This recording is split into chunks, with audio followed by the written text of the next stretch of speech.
then somebody would try to start a boxing club and get some fighters out, but it wasn't the same. We don't have enough people who care to invest time and money in the kids. And you tell boxers who are usually not upper class, I'm going to take you to a boxing show in front, but we need transportation money, and we need meal money, and we need maybe lodging money. The people that invested in the KBA were some of the influential people that had some money. The Parfits and so on, they could easily do that. I went to Chicago to the Windy City Gym, but it wasn't nothing like Kalamazoo Boxing Academy. I started training guys. Had several Air Force champions. I had 2 Armed Forces champions in Europe. I retired, came back to Michigan, stopped at the Pride Gym where Floyd Mayweather Jr. trained, and stopped in and talked to Brian Lee. Hired me to train. That year I had 11 guys, entered Golden Gloves in Western Michigan, and we had 8 champions. In 1980, they started doing tough man competition. I participated in tough man competition in Kalamazoo, in Grand Rapids, in Jackson, and in Detroit, where they held the national tough man contest. I beat a gentleman by the name of Dwayne Edmond in the finals. Well, I won a unanimous decision over him, and I won the tough man title. There was a movie called Tough Enough. It's the last movie that Warren Oates made. Dennis Quaid also starred in that movie. And there's a very brief clip of me fighting in the Nationals on there. Maybe they liked the outfit I was wearing. It was a blue USA tank top, the weight boxing trunks, weight boxing shoes. Anyway, they used that in the movie.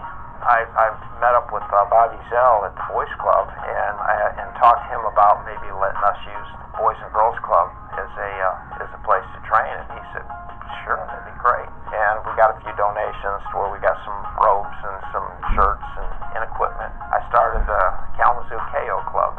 Al Fracker and I were involved with that. We were trying to come up with a name, Kalamazoo Area Youth Organization. And the acronym turned out to be KO, so that's what we used.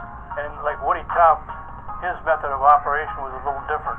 And he was a school teacher, so he was doing this after hours. And he'd take these fighters to different places to box on the weekend. After my trainer left, I stayed at the KO Club. I think it was like 5-6 years. We was one of the best amateur programs in the state. The way boxing was when I first started in boxing today is like a whole different world. You can pick who you want to fight now. So to me, it's much softer, very soft. Today, boxing to me is downhill. They're just having shows to get money. Fighters they're not in shape.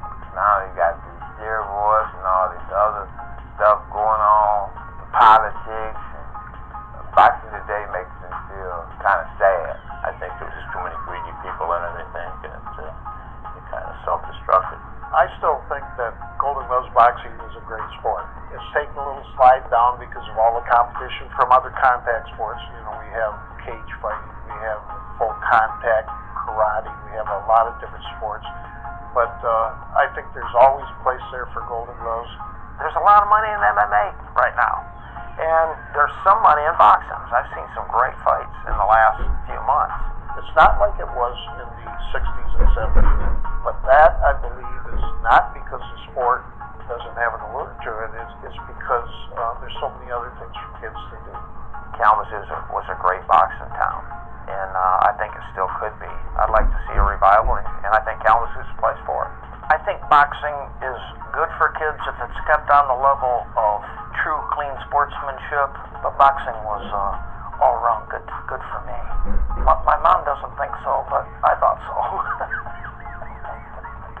I did hear some stuff. Should you really be offering boxing at the Boys and Girls Club? And I said, absolutely we could, because it's meeting an unmet need. It's meeting a need. These kids could be out in the street boxing and beating up kids or getting into fights. We felt that this is the best way in which we can reach some of those troubled kids out there. Potentially troublesome kids dedicated to something. They go in and work out, and they had somebody like Henry and Eddie Bridges working with them.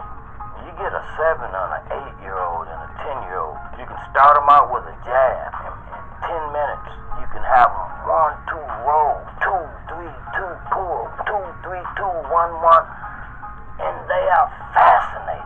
I mean, their eyes are like, and their friends are watching them do these combinations that they never even knew they could do. That right there is what keeps me in. And I would love to be able to have a gym, walk in, and train, have 10 guys, 20 young